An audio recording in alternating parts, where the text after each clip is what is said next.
Hello everyone and welcome to a list video with my top 25 albums of the year so far. 2021 has been a pretty decent year for music in my opinion. I haven't really found many releases that I would consider to be mind-blowing or significant in the year so far, but I'm hoping that as we get down the line we're gonna get more quality releases, and there are still 25 albums contained over here that in my opinion they're pretty worth your time. Also, all of those albums are in no particular order, it's just me explaining and telling a few things about them and why I would consider them to be great releases. So at first, 2021 has been the year for British experimental rock music. We have 3 releases that almost everyone in the music scene talked about this year and are pretty much highly praised, and I personally think that all of those 3 albums deserve this, and the very first one is the debut of Black Country New Road. This is what I would consider the album of the year so far and the one release that really impressed me with what it offered. Even if it doesn't really do something really that unique or that groundbreaking in the scene, I really enjoy many aspects about this album, from the performances, the instrumentation, the overall sound. It is a superb experience coming from a genre that I'm not that much familiar with, and I actually find it impressive how captivating this album is from start to finish. The very next album is the debut from Squid, another album that was highly anticipated by the fans, and it also managed to become a really big and highly praised release. Now this one goes a bit more to post-punk and art punk elements in some occasions.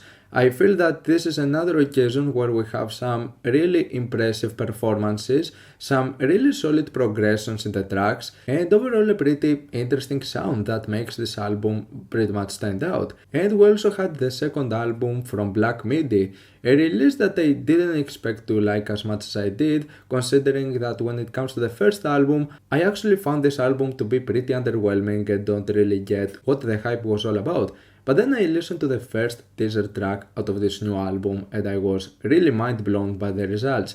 Even if it doesn't really have another moment that is as impressive as this, I really like the results on this album overall. I think that this is a pretty messy and chaotic release, but also done in a way that doesn't really distract the listener as much. It's somewhat easy to keep track on, and it makes it an experience that many people can enjoy for what it does and the way it does it. Now, when it comes to black metal, a release that pleasantly surprised me was the brand new album of Spectral Wound. And that's because when it comes to the previous work from them, I really found it to be an extremely mediocre and standard black metal release. And it's not like this brand new album over here really does something different, but in what it does, I actually really found many of the melodies and the riffs and the atmosphere to be really memorable and making it one of the most intriguing releases I've heard all year, especially when it comes to black metal. Now for me, this brand new release of Avalon Gold is probably one of the greatest black gaze releases I've ever heard, and that's because it isn't mainly just black gaze. It really contains many different elements and sounds that are put together in a magnificent way. And if there's one way to describe this album to someone in just one word, that would be liberating. And if there's one album out of this year that you should check out, in my opinion, it's this one. Not because it's my favorite one, but I think that it's really worth sharing for what it stands for. Speaking of liberating releases, Garbage are back with what I would consider to be one of their greatest works in a really long time. I actually just fell in love with some of the tracks out of this album, including with some of the bonus material. So for me, even the bonus material is worth checking out if you haven't already, because we're talking about some of their older stuff being put together. So yeah, for me, the new album of Garbage is really worth it. Nicoderum Idol are back, and it's a weird case of a group. Since we're talking about an idol group, you know the idols constantly change, you have many differences with the members and such, and this is also a mess of a release, considering that many of the tracks over here are actually reworks from some of their older works, and there is so much material in here. We're basically talking about their longest album, but in my opinion there are some great aspects about this album, especially when it comes to the production. This is one of the best sounding albums I've heard all year, and yeah, this is a metal / pop release that I really enjoyed. Forest is basically the atmospheric black metal version of Blue Taurus Nord, And I think that this itself is enough to just sell this album for you, and it's done by the main member of Pluto's North, so you don't really have a reason to miss this out if that's enough for you. And when it comes to Greek black metal releases, I think that it's worth shouting out the brand new album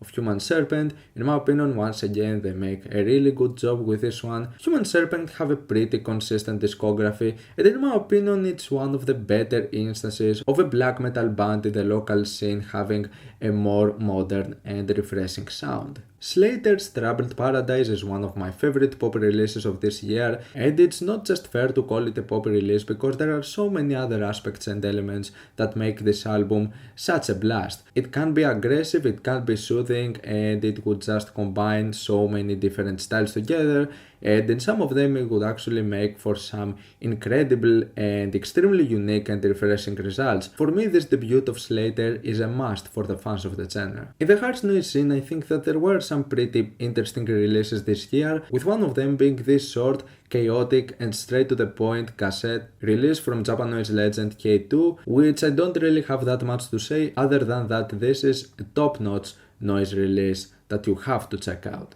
Nicoderum are back with what I would consider to be the most refreshing album they've done so far. Not their greatest, but I appreciate for trying and experimenting with something different, because one of the things that I ended up seeing becoming an issue with Nicoderum is that some of their releases would end up becoming really one-dimensional, and I like that they somewhat changed their sound while still keeping their identity, so I'm actually now kinda looking forward to more. This is a massive 4-way split that contains absolutely brutal and relentless harsh noise and harsh noise wall. Definitely recommended for the veterans, etc. For those who are looking forward to a much more soothing release, here's Lazarus Moment, a pretty nice, short and simple future garage release. This album from Black Color, in my opinion, has some superb moments. In its entirety, it might be inconsistent, having some weak elements. However, for the most part, I think that this is a pretty solid industrial techno release. Luis Vasquez, who is mostly known being the main member of the Soft Moon, makes a release that has pretty similar vibes for the most part, but it's a mostly instrumental album and it kinda becomes more aggressive, showing some of the elements that we see in some of the latest releases from the Soft Moon, and for what it does, I think that it has some pretty intense moments that are quite well executed and make for a solid release. This is one of those albums that took me a few listens to actually appreciate, but when it clicked with me, it really clicked with me, and I consider this to be one of my favorite releases from Gorsuch in a long time. And from many of the more recent releases from Gorsuch, I consider this to be one of his best. Even if he has experimented with sounds like this for a long period of time, I think that this is definitely one of the most well crafted and one of his most well executed ones. Perturbator is back, making what I would consider actually my second favorite release from him. He came back with a somewhat different sound, abandoning his cyberpunk aesthetics. This one feels more like an 80s dark synth project, but with excellent production that makes this whole experience much more refreshing, and one of the most compelling things I've ever heard from Perturbator in his entire career. As I've stated before, this is not the first time Trepaneringsritualen and Nordvarger have collaborated together, but this is by far, without a doubt, the greatest project they've done together. There is no question about it. This album is just solid and pure death industrial with ritual ambient, and it's worth every second of it. The brand new album of The Armed manages to be beautiful, but also intense and aggressive at the same time, and this is not an easy task, and I don't really see many artists managing to pull this off. So for me, this is definitely one of the most exceptional experiences of the year so far. Just having these names come together is a match made in heaven, and what we get as a result is a release part minimalism, part chaos. And no matter how much you enjoy this release or not, you cannot deny that this is a piece of art. Moby's Reprise album was actually much better than expected.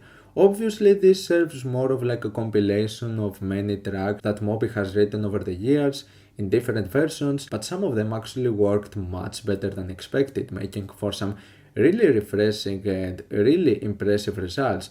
Obviously, for the most part, this is a really lengthy release, but still, this is a pretty solid release. Blackout made an extremely short release that just contains industrial techno bangers, and there is not that much more to it. It's just pure industrial techno banging moments, and for what it is, it's excellent, and you don't need much more than that. The new album of James Ferraro, Terminus, in my opinion, had the potential to be even much better. This could have been an exceptional, one of a kind, impressive release if only it would not have these moments that in my opinion drag the album severely down. I still cannot deny though that for the most part this album managed to really impress me. And the final release I have to mention over here is the brand new Limewax album. I've been a fan of Limewax music for multiple years. He has been one of my all-time favorite darkstep producers, and this release is pretty much different from what he usually does, but I'm still not complaining because the results for the most part are absolutely spectacular. Even if it does lose its momentum with the final tracks, what we have is another release with some excellent and superb dark electronic moments. And these are the 25 albums that I enjoyed the most in 2021 so far, and the ones that I suggest you to go and check out. What are your top albums of the year so far? Let me know down in the comments. Leave a like if you enjoyed the video, subscribe for more content like this. Thank you for watching, and I'll see you all in the next video. Goodbye.